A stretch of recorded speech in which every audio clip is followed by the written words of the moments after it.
to a new video. I hope everybody is doing well. If you are new here, my name is Stefy. I am a lifestyle vlogger, vlogging all things life. I vlog hauls, reviews, favourites like these, travel videos when we are eventually able to travel again, and yeah, just general lifestyle stuff. And for those of you who aren't new here, welcome back. So as today's title suggests, this is my February favourites. It's my second favourites video as well. I was a bit unsure whether to film this or not because I don't have as many favourites as I did in January. It's a lot less, and I thought, oh, I don't know if it's enough to film content or not. But I mean, I guess you don't have to have a billion favourite things every month, otherwise it would, I don't know, I mean, too many, how can you have so many different favourite things at once, especially now, considering that we can't go out and go shopping and things like that. But yes, I thought, no, I'm gonna do it. I want to try and be consistent, so hopefully in March I'll have more, but or a little bit more, or the same. I don't want two favourite things. But anyway, I'm going to stop now because I'm rambling. So yeah, this is everything I've been loving in March.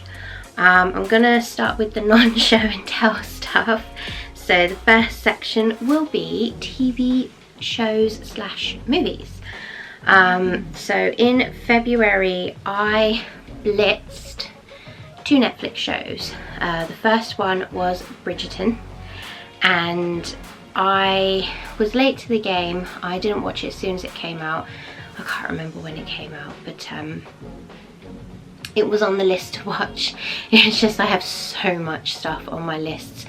Netflix, Prime, everywhere. It's ridiculous. Like, God knows, that will never get finished. I would need about 6 months off or another lockdown to get through it all. But yeah, finally got around to watching Bridgerton, and I really enjoyed it.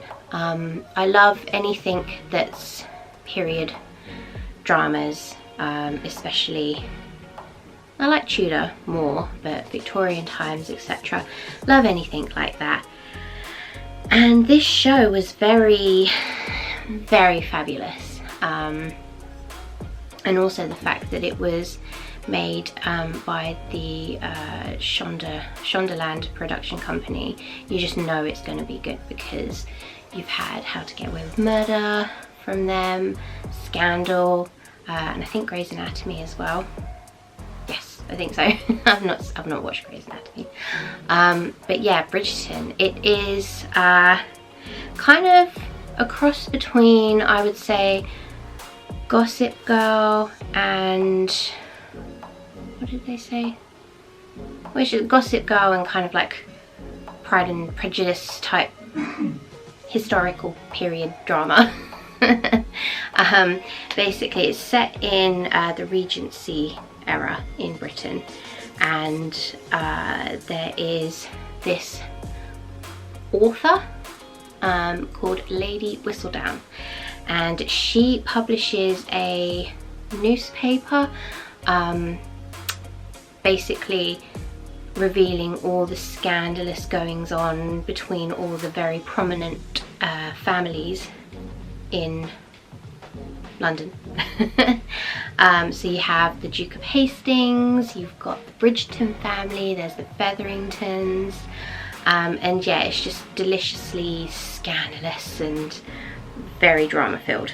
Basically, it starts off with Daphne Bridgerton making her debut, I think it is, where she basically presents herself to the Queen because she's at a marriageable age now and she is looking to find a husband. So she presents herself to the Queen and then she gets the nod of approval or something like that from her, and she becomes known as the Diamond. So she is like the hot one, the hot ticket, or the one to, you know, well, the most popular one.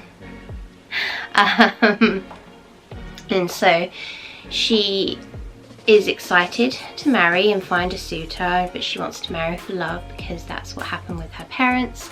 Because usually in these kind of situations, especially prominent families, you tend to marry for status and wealth and things like that, so you don't necessarily get matched with your person or your soulmate, but sometimes you can be lucky. So yeah, she's trying to find the one, but she keeps getting sort of hindered by her brother, who is now the head of the family because their father passed away, so he is the Viscount Bridgerton. And yeah, he's trying to find a match for her, trying to be the man of the house, and so he's picking all these very not suitable people, and anyone that she takes an interest in, he's just like, nope, he does this, oh, he's a cad, and yeah. So it gets to the point where because she's turned down so many suitors, no one's getting that interested in her until the Duke of Hastings comes along.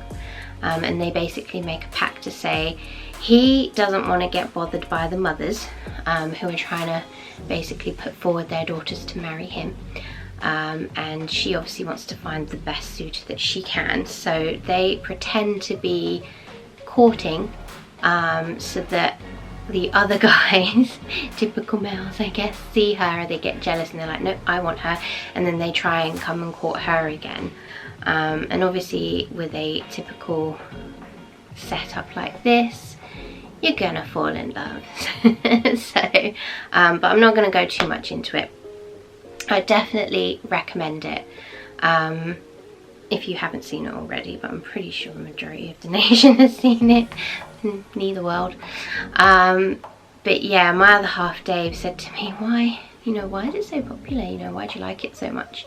And I came to the conclusion that this show obviously came around during lockdown, so there wasn't much that people could do, and a lot of people were turning to streaming, etc.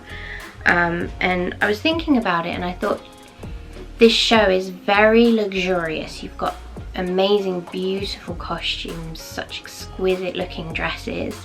Also the cinematography, or the, I don't know all these words, or photography, it's very bright as well. So when you're watching it, some shows have that kind of dull sepia kind of screen over it, but this is very bright, very vivid.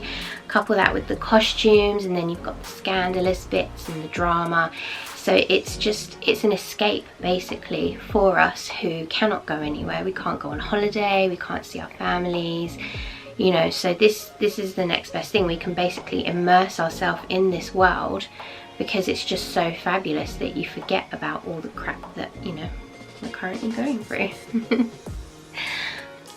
The next Netflix show that I binged is Fate the Winx Saga. I really enjoyed that, and I was very disappointed that it was only 6 episodes because yeah, I definitely can't wait for season 2. But Fate the Winx Saga is basically this show that is, I think it's based on the cartoon Winx, the Winx Club, or something like that.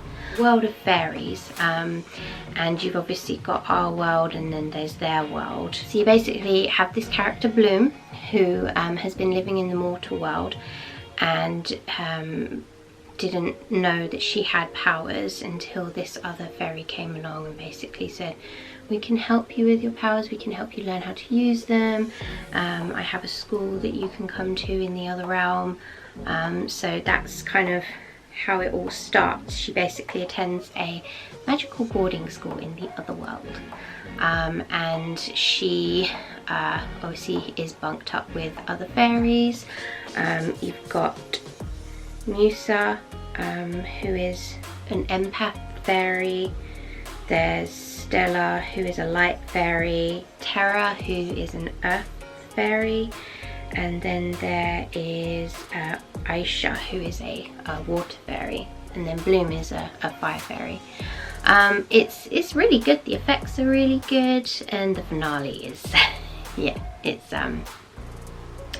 just your typical kind of magical show. I'm really bad at explaining things, so I apologise for this. Yeah, I really enjoyed it. I like anything kind of sci-fi, magical, and it's got some good effects in it. The season finale is really, really good. And yeah, it's like your kind of typical teen drama. You got your love interests and things and your twists and turns. But yeah, I definitely recommended it. I think I blitzed it over a long weekend. Okay, so next up, one that I can't show you, and I don't know if people put this category down as favourites, but I have been loving The Weeknd's song Save Your Tears. Every time that song comes on the radio, I turn it up that little bit higher. And yeah, I love it. It's such a good song, and I quite like The Weeknd. I don't listen to him a lot. I kind of go through phases, but his style, his sound is, I don't know, I guess is he hip hop, R&B kind of thing, but he's not your typical hip hop R&B. And he definitely has a specific style, and I enjoy listening to his music. I got David into the song as well, so he likes listening to it, and then he did the same thing as me and started listening to some of his old albums and such.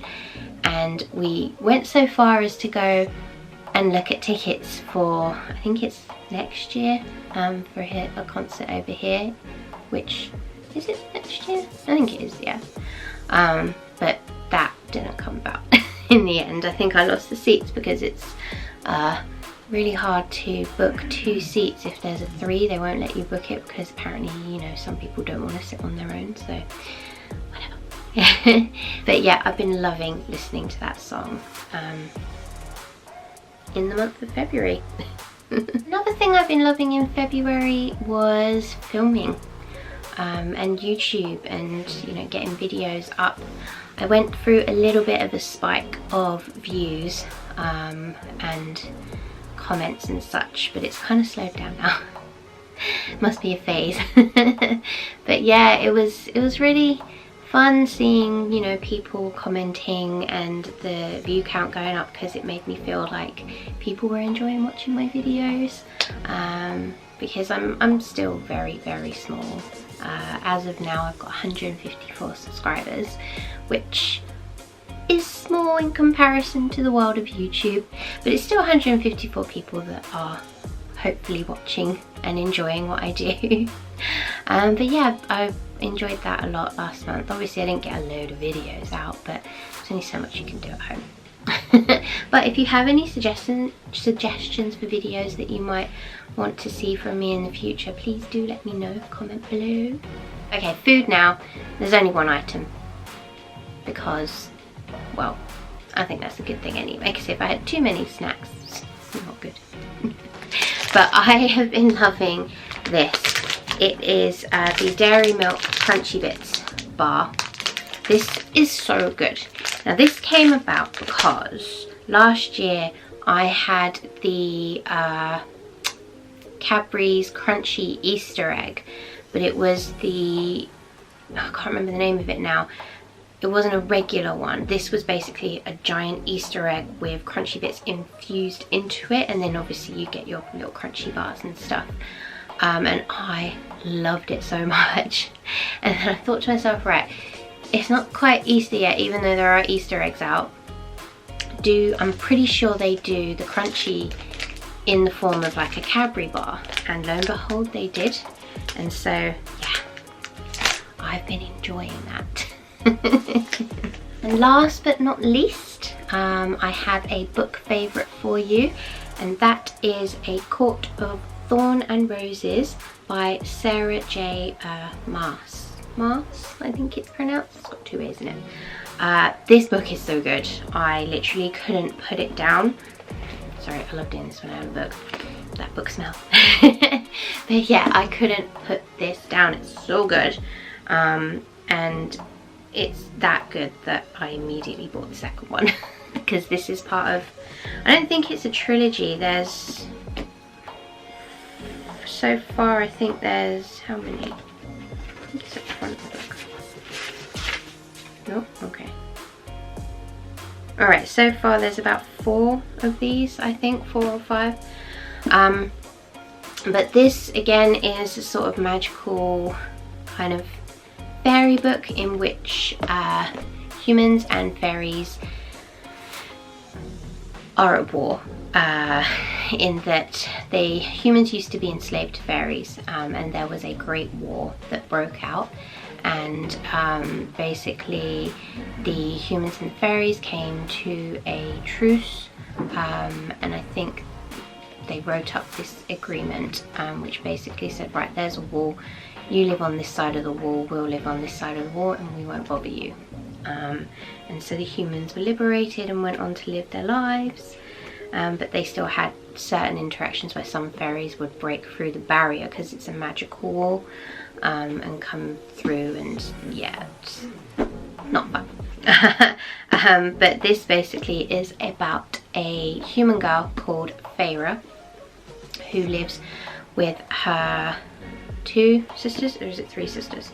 I think it's 3 sisters and her father, and they're basically, they used to be highborn, had a lot of money, which was lost by their father, so they're sort of kind of poor now, and basically Feyre looks after them because the dad's not well and he can't function properly, like can't walk properly.